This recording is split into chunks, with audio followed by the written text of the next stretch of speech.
Another weekend passed by, and it's time for your weekly dose of pleasure. How was your week? Mine was pretty decent.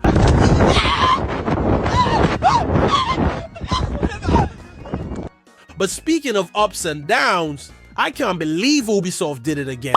But go ahead, pretend to be shocked. Yes, Assassin's Creed Shadow has been delayed again, this time to March 20th, 2025. Honestly, I can't see a future where this game meets Ubisoft's lofty expectations. After 14 games, maybe it's time for the series to finally rest in peace. In fact, this might be Ubisoft's last release in its current form. After their stock value plummeted by 80%, the company's future looks shakier than Greenland's future. Their official reason for the delay? Delivering the best possible version of the game, along with final bug fixes and tweaks. Right. But let's be real for a second. The delay isn't just about polish. Ubisoft clearly knows they can't afford to go head-to-head with February's brutal competition.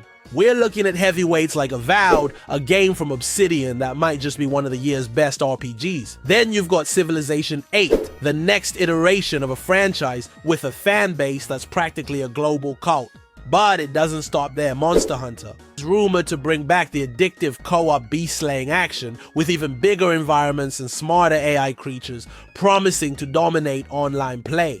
And if that wasn't enough, there's Kingdom Come Deliverance 2, a gritty medieval RPG known for its brutal realism and deep narrative, which is likely to capture fans of both historical drama and hardcore combat systems.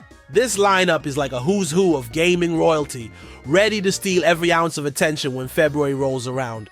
Trust me, this February gonna be more hot than California right now. California.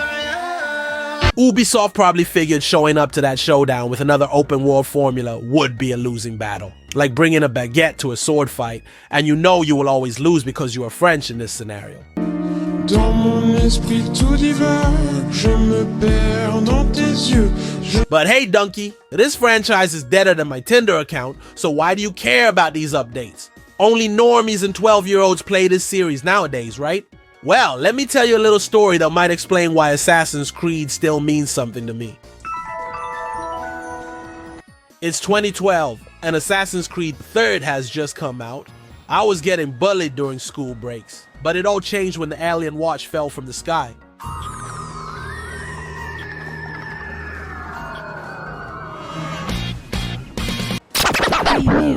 But no, wait, wrong story. No alien watches here. As I was saying, 2012, I was broke, like real broke. So an Xbox or PlayStation was out of the question. The only thing I had were those Pokemon Flash games on my browser. My neighbor, on the other hand, that guy was loaded, and as much as I hated him, he had an Xbox 360.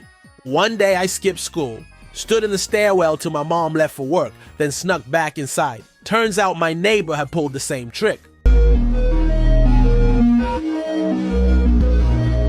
Long story short, I ended up at his place playing AC3. And no joke, it was one of those experiences that shaped who I am today. Mostly for the worse, but hey, it made me me.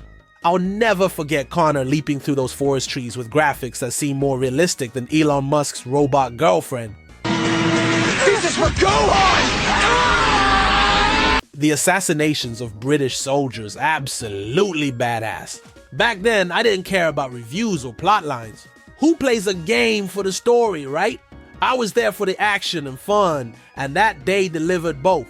Years later, when I finally got my Xbox One, the first thing I bought was the latest Assassin's Creed, Origins. And honestly, it was polished, high quality, and the least Assassin's Creed-like game in the series. Weird as it sounds, that was the biggest compliment I could give it.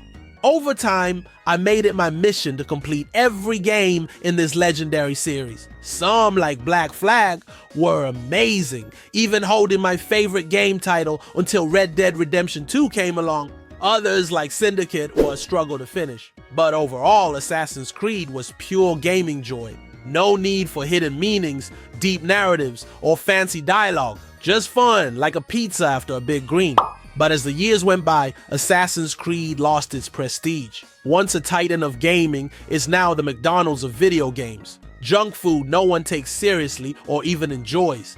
Fetch quests, escort missions, massive maps that are somehow emptier than my soul.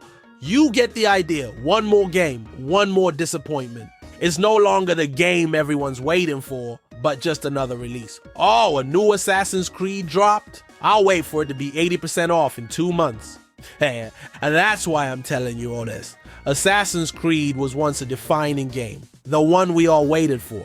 Now it's the game that gets delayed because they're scared to compete with Monster Hunter. It's sad to see how Ubisoft, once a leader in the industry, has become the laughing stock of the gaming world. Oh, brother, this guy stinks! For f***'s sake, even a random YouTuber like me with barely over 100 subscribers, huge thanks by the way, is making a video about Ubisoft's downfall, and this isn't even clickbait. When that happens, you know there's a problem. So yeah, in the end of the day, the game got delayed, and if you ask me, this game will be the final nail in the coffin. Believe it! And this is actually sad, because I used to grow up with those games, and I don't want to see them fail. Anyway, let's hope for the best. And you know what they says? It is what it is. It is what it is.